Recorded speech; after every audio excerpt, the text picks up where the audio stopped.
నమ్ముట నీ వలనైతే నమ్మువానికి సమస్తము సాధ్యమే అన్న మాట కూడా, నన్ను విశ్వసించటం నీకు చేతనైతే నీకు అడ్డుగా ఏది నిలవదు అని నాయన మాట్లాడుతున్నాడు. నాయన, నీకు అడ్డుగా ఉన్న పర్వతాల లాంటి సమస్యలు, పర్వతాల లాంటి బలహీనతలు, పర్వతాల లాంటి వ్యక్తులు, పర్వతాల లాంటి దయ్యాలు ఏవైనా సరే నీ ముందు చదును భూమి అవ్వాల్సిందే. హల్లెలూయా. దయచేసి అశ్రద్ధ చేయొద్దు, జాగ్రత్తగా వినండి. ఎంతమంది ఇంట్రెస్ట్గా ఉన్నారు? ప్రార్థన చేసేదా వెళ్ళిపోతారా? వింటారా? వినండి. నీవు ప్రశ్నిస్తే ప్రభువుని, ప్రభువు కూడా ప్రశ్నిస్తాడు నిన్ను. ప్రభువా వాడిని బాగు చేస్తావా? నీ చేతనైద్దా?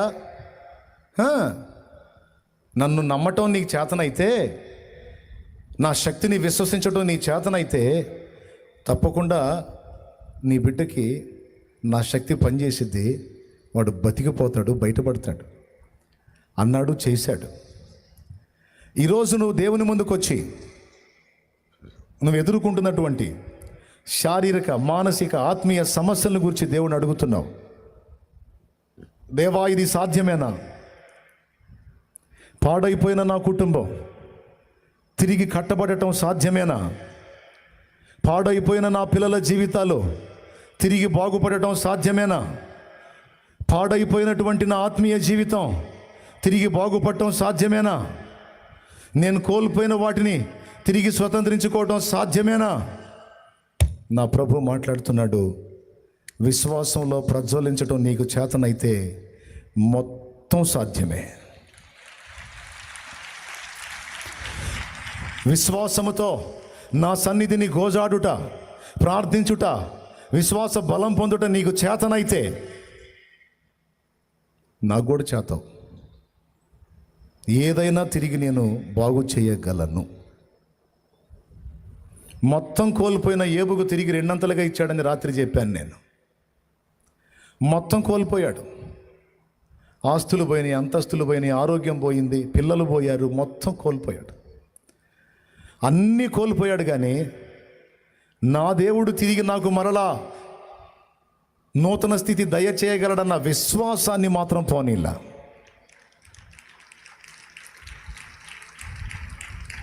ముష్టి చప్పట్లయి. అది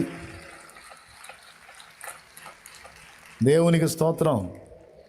ముష్టేసినట్టు కొట్టొద్దు అని చెప్పి ముందే చెప్పా. పాయింట్ నీకు క్లిక్ అయితే గట్టి కొట్టి సంతోషించి దేవుని మహింపరచు. ఏబు మొత్తం కోల్పోయాడు. కానీ అన్నిటినీ తిరిగి నా దేవుడు దయ చేయగలడో, నా పరిస్థితి మారిద్ది, నా బిడ్డల పరిస్థితి మారిద్ది, టోటల్గా నేను ఎదుర్కొంటున్న వాటన్నిటి నుంచి విడుదల పొందగలను, ఎందుకంటే నా దేవుడు నాకు తోడై ఉన్నాడు, ఆయన చేస్తాడో అని విశ్వసించడం నీ చేతనైతే, ఆయన్ని గోజాడటం నీకు చేతనైతే, ఇక కొద్ది రోజుల్లోనే నా దేవుని కార్యాన్ని కళ్ళారా చూడకపోతే అప్పుడు అడుగు. ఒకటి కాదో కోకొల్లలుగా చూస్తావు నా దేవుని కార్యాలు. ఏ రేంజ్లో నమ్ముతావో, ఏ రేంజ్లో విశ్వసిస్తావో, ఆ రేంజ్లో నా దేవుని కార్యాలు చూడకపోతే అప్పుడు అడుగు. చచ్చిపోదామని ఆలోచన చేస్తున్న వాళ్ళు మీలో కొంతమంది ఉన్నారు, విరక్తి చెంది, అప్పుల బాధలు తట్టుకోలేక, కుటుంబంలో పరిస్థితులు తట్టుకోలేక, కొంతమంది పిల్లలు లేరని గొడ్రాంటి బతకలేక,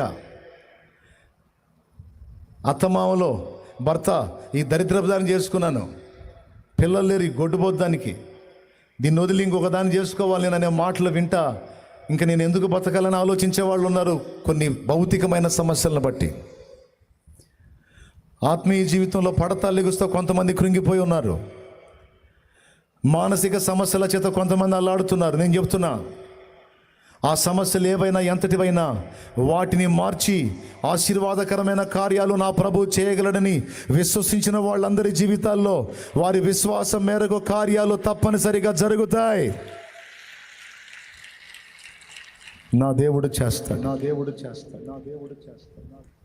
ఎంతమంది నమ్ముతున్నారో చేతులు ఎత్తండి. నువ్వు చావాల్సిన అవసరం లేదు. నువ్వు చావాల్సిన అవసరం లేదండి. నీ కోసం పిచ్చిగా ప్రేమించి చచ్చిపోయిన వాడు ఉన్నాడండి, చచ్చి బతికినవాడు ఉన్నాడండి నీ కోసం. నువ్వెందుకు చావాలి పిచ్చిదానా? నువ్వెందుకు చావాలి పిచ్చోడా? నా దేవుడు లేడా? నా దేవుడు నీ పరిస్థితులు మార్చలేడా? కొంతమంది ఏడుస్తున్నారు. హాయిగా ఆనందంగా సాగిపోయే నా జీవితంలో నా కర్మలు తగులుకునే నాకు బంధకాలు తగులుకునే, దరిద్రం తగులుకుంది నాకు అని కొన్ని ఇబ్బందికరమైన పరిస్థితులను బట్టి కొంతమంది ఏడుస్తున్నారు. నేను చెబుతున్నాను, కృంగిపోవద్దు. విశ్వాసాన్ని చల్లారనీయొద్దు. విశ్వాసాన్ని మాత్రం కలిగి ఉండు. విశ్వాసాన్ని మాత్రం కలిగి ఉండు, దాన్ని చల్లారనీయొద్దు.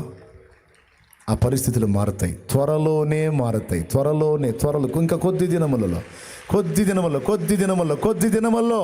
నువ్వు నా దేవుని కార్యాలు బలంగా చూడబోతున్నావు.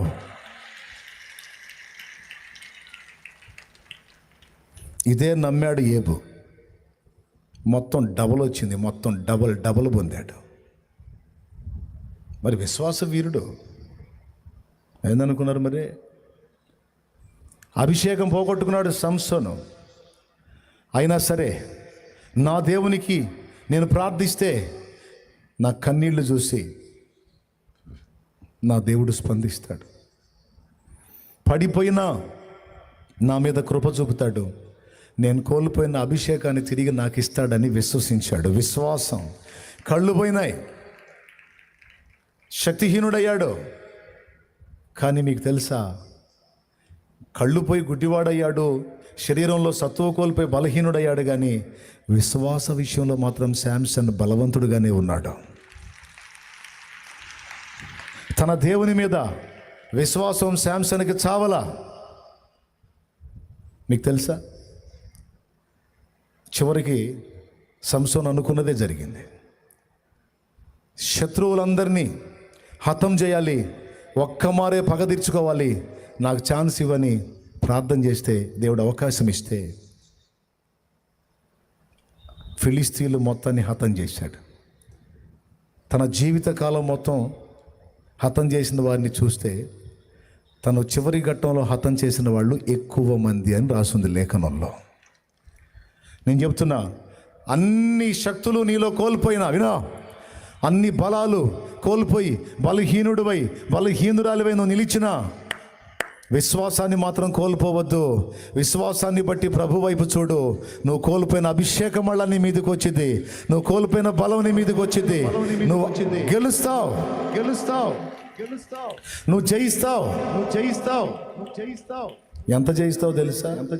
ఇన్ని సంవత్సరాలు నువ్వు పొందింది వేరు, ఇప్పుడు పొందబోయేది వేరు. కొట్టు అల్ప విశ్వాసి కూడా.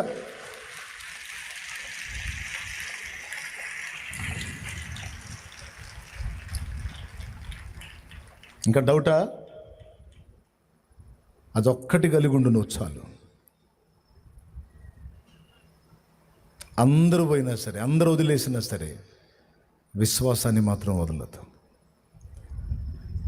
దేవుడు అడుగుతున్నాడు, మారిపోయిన నా పరిస్థితులన్నీ తిరిగి బాగుపడే పరిస్థితి కనపడట్లా, బాగుపడతాయా అంటే బాగు చెయ్యగలను అని నువ్వు నమ్ముతున్నావా? నమ్ముతున్నా. అయితే మారిపోయింది పో. మారుతుంది నీ జీవితము, వేదన చెందకుమా, నిన్ను యేసయ్య మాటే నమ్ము సుమా. మారుతుంది నీ జీవితము, వేదన చెందకుమా, మరచిపోడు నిన్ను యేసయ్య మాటే నమ్ము సుమా. మోసే భారం, నువ్వు చేసే త్యాగం,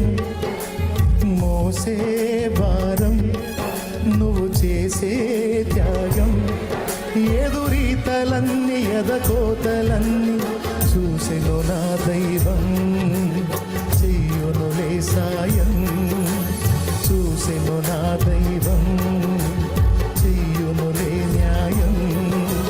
మారుతుంది నీ జీవితము, వేదన చెందకుమా, మరచిపోడు నిన్ను యేసయ్య, మాటే నమ్ము సుమా. దేవునికి మహిమ, దేవునికి మహిమ, దేవునికి మహిమ. ప్రభువా, ప్రభువా, నీ ప్రశ్న, నీ ప్రశ్న, నీ ప్రశ్న, నా ఆత్మని నరకం నుంచి కాపాడగలవా? దేవుని జవాబు, బిడ్డ నమ్మి బాప్తిస్మం పొందగలవా? అది చెయ్యనులేయ్యా, అది చెయ్యను. అట్లయితే రక్షణ కష్టం. ఇంకా తాగాలంటున్నావుగా, డ్రమ్ములు తాగావు, తృప్తి తీరలా. ఇంకా తాగాలంటున్నావుగా, తాగిన కాడికి తాగు. లివరు పూర్తిగా స్మాష్ అయిన దాకా తాగు. తర్వాత ఎటుకుటి టికెట్ చించుతాను కదా, అప్పుడు వెళ్తూ కానీ పాతాళానికి. మారొద్దమ్మా, నువ్వు మారొద్దు. ఇంకా 2-3 డ్రమ్ములు తాగాల నువ్వు. తాగు. ప్రభువా, నా ఆత్మని రక్షిస్తావా? నరకం నుంచి నన్ను కాపాడుతావా? ఆయన జవాబు, మరి నమ్మి బాప్తిస్మం పొందుతావా? మారు మనసు పొందుతావా? ఆ పాత రోత జీవితాన్ని విసర్జిస్తావా? ఈరోజే చేస్తానయ్యా పని, ఇప్పుడే చేస్తానయ్యా పని. నా బ్రతుకును బాగు చేస్తావా? నా ప్రభు సమాధానం, నమ్మి మారు మనసు పొంది బాప్తిస్మం పొంది నా బిడ్డ వై చూడు, అప్పుడు నేనేం చేస్తానో నీకు అర్థమైంది అని మాట్లాడుతున్నాడు. మరి ఈ రాత్రి అశేష జనవాహినితో నా ప్రభు మాట్లాడుతున్నాడు. నిన్ను రక్షించాలని నాకు ఆశగా ఉంది. శాపగ్రస్తమైన నీ జీవితాన్ని ఆశీర్వాదకరంగా మార్చాలని నాకు ఆశ ఉంది. ఇంతవరకు నీవు చేసిన పాపాలన్నీ నా రక్తంతో కడగాలని ఆశగా ఉంది. మనుషులు చీ చా, దరిద్రుడు, తాగుబోతాడు, తిరుగుబోతాడు, వ్యభిచారపోడు, దొంగ, చెడిపోయినోడు అని నా బిడ్డవైన నిన్ను నలుగురు 4 మాటలు అంటుంటే నాకు బాధగా ఉంది. అలాంటిది ఇలాంటిది చెడిపోయింది, పాపిష్టిది, పనికి మాలిందని నిన్ను నిందిస్తుంటే నా కుమారి నాకు బాధగా ఉంది. నా యందు విశ్వాసం ఉంచుతావా? చూడు, నీ కోసం నేను ప్రాణం పెట్టాను. చూడు, నేను నిన్ను ప్రేమిస్తున్నాను. చూడు, నా మాట విని నీవు నాకు లోబడితే నేను నిన్ను నూతన సృష్టిగా చేస్తాను. నీ కన్నీళ్లు తుడుస్తాను.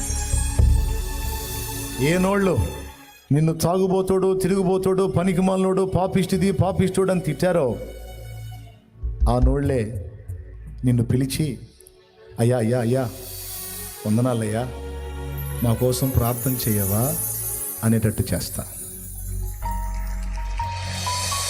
అయ్యా అయ్యా మా ఇంట్లో అడుగు పెట్టవా, అమ్మ అమ్మ మా కోసం ప్రార్థన చేయవా, అమ్మ అమ్మ ఒక్కసారి నీ కాలు మా ఇంట్లో పెట్టవా అనేటట్టు నేను చేస్తాను నా కుమారుడా, నా కుమారి అని నా ప్రభు పిలుస్తుంది. ఎంతమంది సిద్ధంగా ఉన్నారు మీ జీవితాలు యేసు ప్రభుకి అప్పగించడానికి? మారు మనసు పొంది శాలేమన్న నువ్వు ఇప్పుడు ఇచ్చినా నేను తీసుకోవడానికి సిద్ధం అన్నోళ్ళు లేచి నిలబడండి.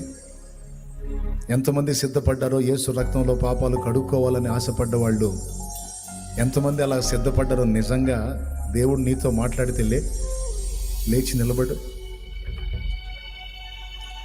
అలా సిద్ధపడ్డోళ్ళు ఎవరో ముందుకు రండి, ఇట్లా నా ముందుకు రండి, నా దగ్గరకు రండి. ఆ సిద్ధపడ్డోళ్ళు ఎవరు రండి, నా ముందుకు రండి, రండి. మీ జీవితాన్ని యేసు ప్రభు చేతికి అప్పగించి ఒక నూతనమైనటువంటి జీవన అనుభవంలో నీకు రాగోరిన వాళ్ళు పరిగెత్తండి. పరిగెత్తండి, నీకోసమే నా ప్రభు ఎదురు చూస్తున్నాడు. ప్రభు నిన్ను పిలుస్తున్నాడు, రా, త్వరపడిరా బిడ్డ, త్వరపడిరా. అక్కడ దారి ఇవ్వండి. నా యేసయ్య రక్తం నీకోసమే చిందించాడు. దా, నీ చరిత్రను మార్చబోతున్నాడు రా, నీ చరిత్రను మార్చబోతున్నాడు రా. పరిగెత్తు, నీ చరిత్రను మార్చబోతున్నాడు. పరిగెత్తు, పరిగెత్తు. నీ నిందను కొట్టివేయబడుతున్నాడు. పరిగెత్తు, పరిగెత్తు. శాపగ్రస్తమైన నీ జీవితానుభవాన్ని మార్చబోతున్నాడు. నమ్మి పరిగెత్తు, నమ్మి పరిగెత్తు. నీ కోసం ప్రాణం పెట్టిన యేసు పిలుస్తున్నాడు. పరిగెత్తు, ప్రభు పిలుస్తున్నాడు. రా, త్వరగా వచ్చే బిడ్డ, త్వరగా వచ్చే బిడ్డ, త్వరగా వచ్చే.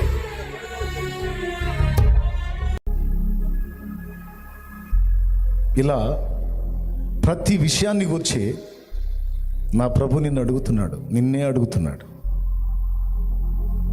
ఈ రాత్రి ఒక నిర్ణయం చేసుకుందాం, ఒక తీర్మానం చేసుకుందాం. చల్లారిపోయిన విశ్వాసాన్ని ప్రజ్వలింపజేసుకుందాం. శత్రువు కల్పించిన తంత్రాలన్నిటినీ ఇక నుంచి శాసిద్దాం. విశ్వాసములో విశ్రాంతి పొందుతాం.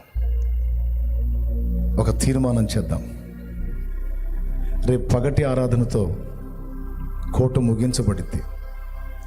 మీ అందరికీ ప్రేమతో చెప్తున్నాను, టైం చాలా అయింది. వెళ్ళేటప్పుడు నిదానంగా, చిన్నగా, జాగ్రత్తగా వెళ్ళండి. ఇంతమంది ఉన్నారు కనుక హడావుడిగా పోయారంటే ఇబ్బందులు జరుగుతాయి. కొంచెం నిదానంగా. రేపు ఆరాధన కూడా చూసుకునే వాళ్ళు ఇక్కడే ఉండండి. ఈరోజు నిన్న బాప్తీసం పొందిన వాళ్ళకి, ఇప్పుడు బాప్తీసం పొందే వాళ్ళకి,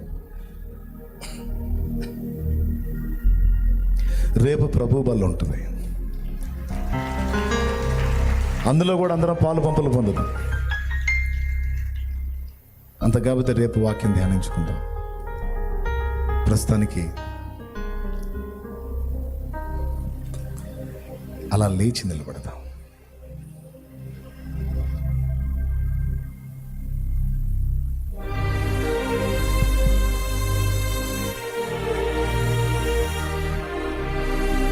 విశ్వాసాన్ని గురించి వినబడిన మాటని గుండెల్లో భద్రం చేసుకో. నీ విశ్వాసం ప్రజ్వలించాలి, నీ అభిషేకం ప్రజ్వలించాలి, ప్రేమ ప్రజ్వలించాలి, ఆత్మల భారం ప్రజ్వలించాలి. నువ్వు వాటి అధికారం కింద లేవు, అవి నీ అధికారం కింద ఉన్నాయి. శాసించు యేసు నామములో ఇది మొదలుకొనే